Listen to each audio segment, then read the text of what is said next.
এই একটা দলকে ভোট দিয়ে আমরা তো আমাদের ইমান নষ্ট করে ফেলবো, ঠিক কিনা বলেন?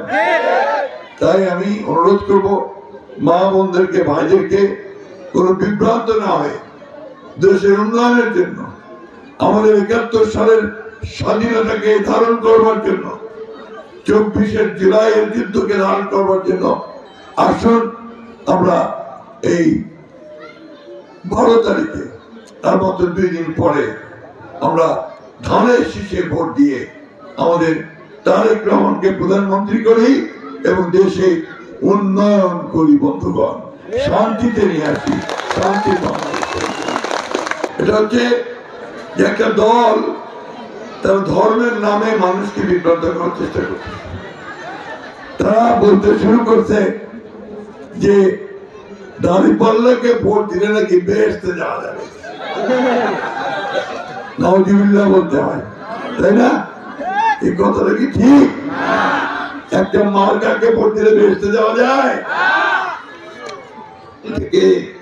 আমাদের হেফাজতে ইসলামের আমির সাহেব মাহবুবুল্লাহ বরগুনাগুড়ি, তিনি আজকে এইসব কথার উপরে বলেছেন যে জামাতে ইসলামকে ভোট দেওয়া হতে না যায়।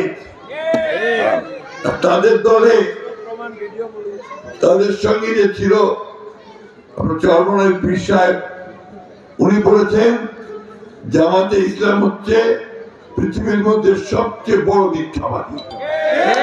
ভোটে নির্বাচিত হই, সবার আগে আমি মা বোনদের নিরাপত্তা দেওয়ার ব্যবস্থা করব। আমি আমার সনাতনী মায়ের বোনদের নিরাপত্তা দেওয়ার চেষ্টা করব।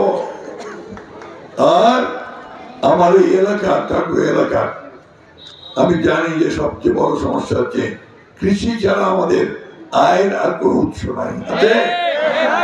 এই কৃষিটা যেন ঠিক মতো করতে পারে, আপনার সারটা যেন ঠিক মতো পায়, কলা বাজারে পায়, ঠিক দামে পায়, বীজ যেন ঠিক মতো পায়, পানি যেন ঠিক মতো পায়, তার ব্যবস্থা আমি নিশ্চিত করব।